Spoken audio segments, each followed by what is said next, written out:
গত কয়েকদিনে পাহাড়ে ভারী বৃষ্টি এবং পাল্লা দিয়ে সমতলের প্রবল বৃষ্টিতে ফুলে ফেপে উঠে ডুয়ার্স তথা জলপাইগুড়ি জেলার পাহাড়ি নদীগুলি। নদীর জলস্ফীতির এই মুহূর্তে আশঙ্কায় দিন গুনছেন তিস্তা, জলঢাকা, চেল, ঘিস, ডায়না পার্শ্ববর্তী এলাকার মানুষজন। ইতিমধ্যেই সেচ দপ্তরের পক্ষ থেকে বেশ নদীর অসংরক্ষিত এলাকায় হলুদ এবং লাল সতর্কতা জারির প্রস্তুতি সারা হয়েছে।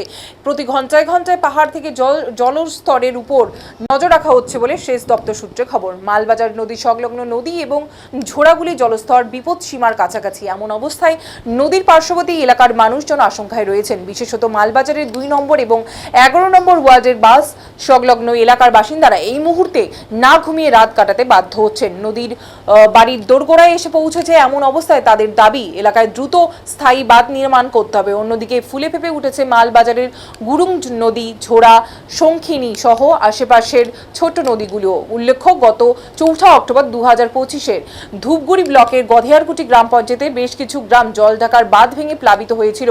এই মুহূর্তে সেই বাঁধ নির্মীয়মান অবস্থায় রয়েছে, যার ফলে একবার জলঢাকা যদি রুদ্ররূপ ধারণ করে তাহলে গত বন্যায় আশ্রয়হীন হয়ে পড়া ক্ষতিগ্রস্ত পরিবারগুলি ফের নিঃস্ব হয়ে দাঁড়াবে। যদিও জেলা প্রশাসন এবং ব্লক প্রশাসনের পক্ষ থেকে জানানো হয়েছে সব রকম ভাবে কর্মীদের তৈরি থাকতে বলা হয়েছে।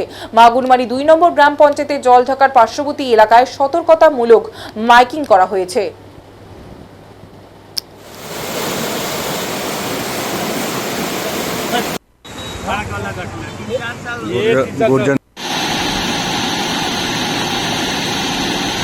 আমার নাম বিপ্লব রায়।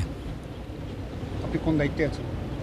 আমি মাগুরমারি 2 গ্রাম পঞ্চায়েতের বিরোধী দলনেতা পদে আছি। কি অবস্থা দেখতে পেলেন? এই জলঢাকার কি পরিস্থিতি এই মুহূর্তে? সকাল থেকে আমরা যেটা দেখলাম, সকাল থেকে তো আমাদের জলঢাকা পার্শ্ববর্তী যে সমস্ত এলাকা, যে সমস্ত তীরবর্তী এলাকা আছে, আমাদের কালী মন্দির প্রাঙ্গণ থেকে জল প্রায় ছুঁই অবস্থা। এবং এর আগে যে ভয়াবহ একটা বন্যা সৃষ্টি হয়েছিল, তাতে আমরা জলঢাকা পার্শ্ববর্তী এলাকার মানুষ একটা আতঙ্কে বসবাস করছে এবং তারা ভাবতেছে আগের মতো যাতে এরকম আবার বন্যা পরিস্থিতি তৈরি না হয়, তার জন্য তারা একটু ভয়ে ভয়ে আশঙ্কস্ত হয়ে আছে। গ্রাম পঞ্চায়েত থেকে মাইকিং বা কোনো সতর্কতা কোনো কিছু? হ্যাঁ, আমাদের ব্লক প্রশাসন এবং অঞ্চল প্রশাসন থেকে আমরা মাইকিং করে দিয়েছিলাম যাতে নদী তীরবর্তী এলাকা যে সমস্ত আদিবাসীগণ বসবাস করতেছে তারা যাতে নদীতে না যায় এবং নদীর জল বৃদ্ধি হওয়ার সঙ্গে সঙ্গে তারা যাতে নিরাপদ স্থানে গিয়ে আশ্রয় নেয়, তার জন্য আমরা সমস্ত লোককে সতর্কবার্তা। আমার নাম বিপ্লব রায়।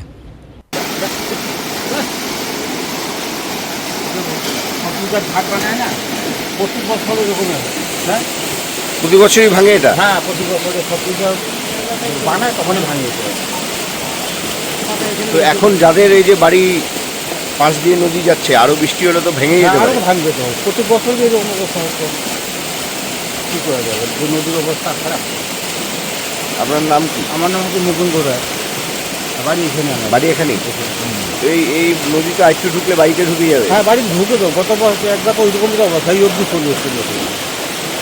তাহলে কি আপনারা বাদ দেওয়ার দাবি করছেন? বাদ দেওয়ার জন্য দাবি করছি, বহুদিন থেকে দেখা দিচ্ছে।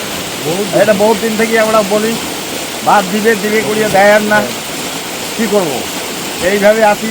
গরিব লোক এই কয়েকজন গরিব লোক এখানে মনে করুন খুব বসবাস করে, 3-4 লোক মনে করুন এখানে থাকি। এখানে পাহাড়ি বৃষ্টি, এই যে পাহাড়ে বৃষ্টি হলে এরকম আমাদের দরকার হয়। আমরা এখানে একটা দাবি করতেছি, একটা যদি বাঁধ বাঁধের দাবি। হ্যাঁ, গাছ বাঁধটা দিলে আমাদের খুব ভালো হয়।